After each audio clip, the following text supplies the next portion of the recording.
Yo, what's up, everybody? Welcome back to another Monster Hunter Now news update. Oh man. So, if you guys currently don't know, right now we are going through the Quality Quests event, and it's been giving us some pretty good, much needed resources as always, right? We got our Monster Bone Pluses, we got our Earth Crystals, we got our Dragonite, or sorry, I forget it every single time.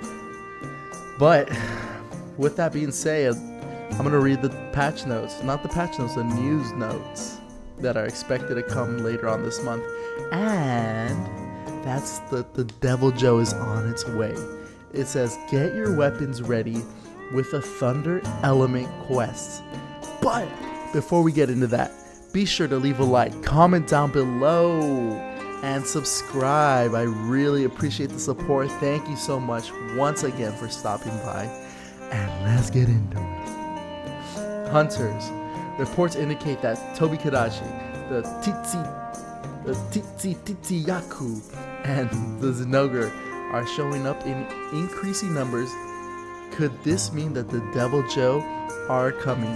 And spoiler alert, they are coming a little later down this month. Data suggests an influx of deviljho, weak to the Thunder Element, will be making an appearance at the end of the month. Good news, we've got a series of quests designed to upgrade your Thunder Element weapons. And spoiler alert, it involves tasks like slaying the Tobikadachi, the Yaku, and the Zinogre. Completing these quests will reward materials like Zinogre plates. It also Wyvern gem shards, awesome. Much needed. This is awesome, man. For the more difficult quests. So get ready to steal some deviljho thunder with these Thunder Element quests.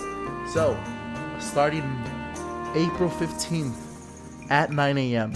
and all the way until Sunday, April 21st, the day before my birthday, at 11:59 p.m.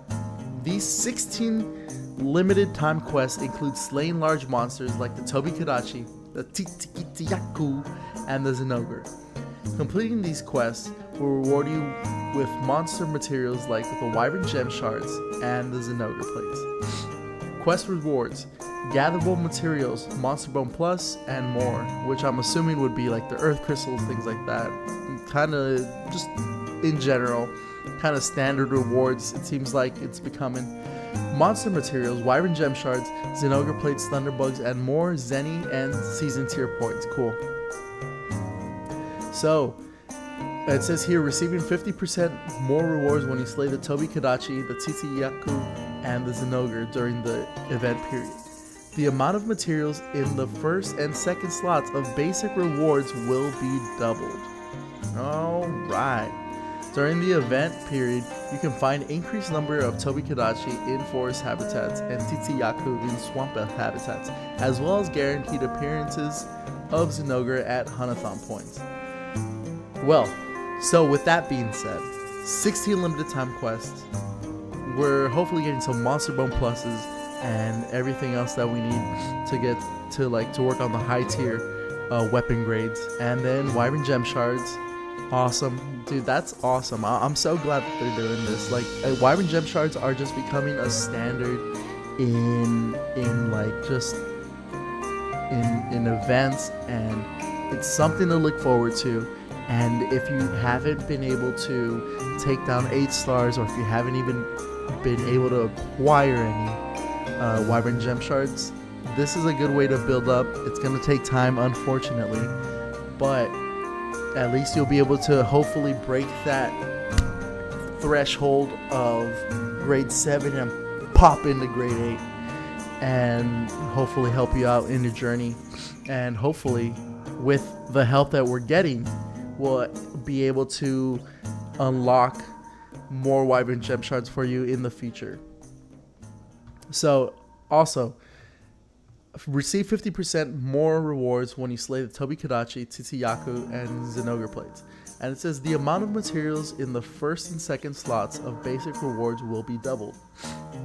Now, I honestly, I don't know, really understand what that means. And if you have a better understanding of that, please leave a comment down below. Maybe you can explain it a little better than I can. But I don't know if it. Yeah, sorry. I feel like my voice is leaving me, and I have kind of a stuffy nose. So, and it's raining outside, so the weather's been kind of funky. But the amount of materials in the maybe the first and second slot. This is interesting because I'm thinking the first and second slot of basic rewards. So does that mean that like if you get a basic claw, you know, you're gonna get a double? So if you get 2, you get 4, or does that also translate to a higher grade, and then it lands on the first and second slot, and then you get a double of that? Or if it only applies to commons or something like that? I don't know. And again, if you know, please guys share with me, because I'm learning too. So, and it says, and lastly right here, during the event period, you can find an increased number of Tobikadachi in forest habitats as well. So the Zenogre being exclusive to Hanathon still, it kind of sucks, right? I'm sure a lot of people, including myself, would like to see it out in the wild by now.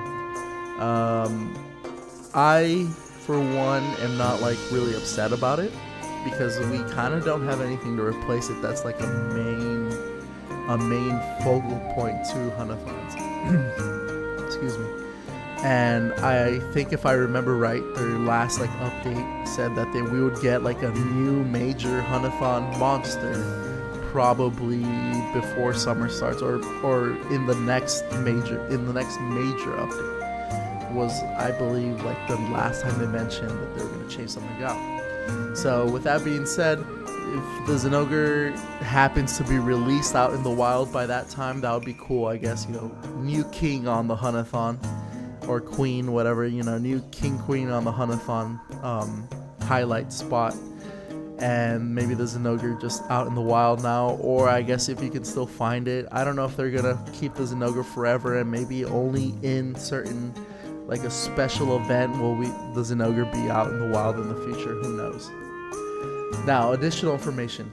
During the event, all hunters who have completed the prologue will find increased appearances of Tobiyasu, as well as guaranteed appearances of Zenogre at Hanathon points. Okay, so for this one, beat the game pretty much. That's the best way I can put it. Obviously, if you're brand new to the game, you're gonna be probably hitting some roadblocks, but you just have to beat Tsuyaku's like the first thing you fight in the campaign mode now, if I'm not mistaken. So, you know, just kind of grind through it a little bit. Tobikadachi's in like chapter 4, if I'm not mistaken. So yeah, just grind through it real quick. It's not that hard. And you know, there's plenty of people out there that are willing to help you out if you're struggling to make a good build for these monsters. Let's see what else. Okay, so quests will be available from April 15th at 9 a.m. all the way until April 21st at 11:59 p.m. Cool. Yeah. So overall, this is a really good one. This is like setting us up for the deviljho, ideally. And I'm more than excited for that. I still need to work on my deviljho. I'm working on the charge blade for the Zenogre, and I wasn't really sure if I wanted to work on the charge blade for the deviljho for that dragon element. I kind of foolishly, I don't know if it's foolish, but I kind of invested in those Lunar New Year dual blades, and when I say invested, I did throw in 4 Wyvern Gem Shards into it. So I don't know if I'm starting to see that it wasn't worth it. And obviously the deviljho dual blades are probably a lot better, even with the -30 affinity. But regardless, I guess we'll just have to wait and see. But that's gonna be the end of this video, guys. Short and sweet. Well, not that short. I guess it's about a 10-minute video, but you know, just short, straight to the point. Thank you so much, guys, for sticking around. I hope you find this useful. I hope you find some clarity in this as well. And again, concerning the drop rate, or the double drop rate thing, if you guys know anything or any clarification to that, please let me know. And I will see you guys on the next one. Bye-bye.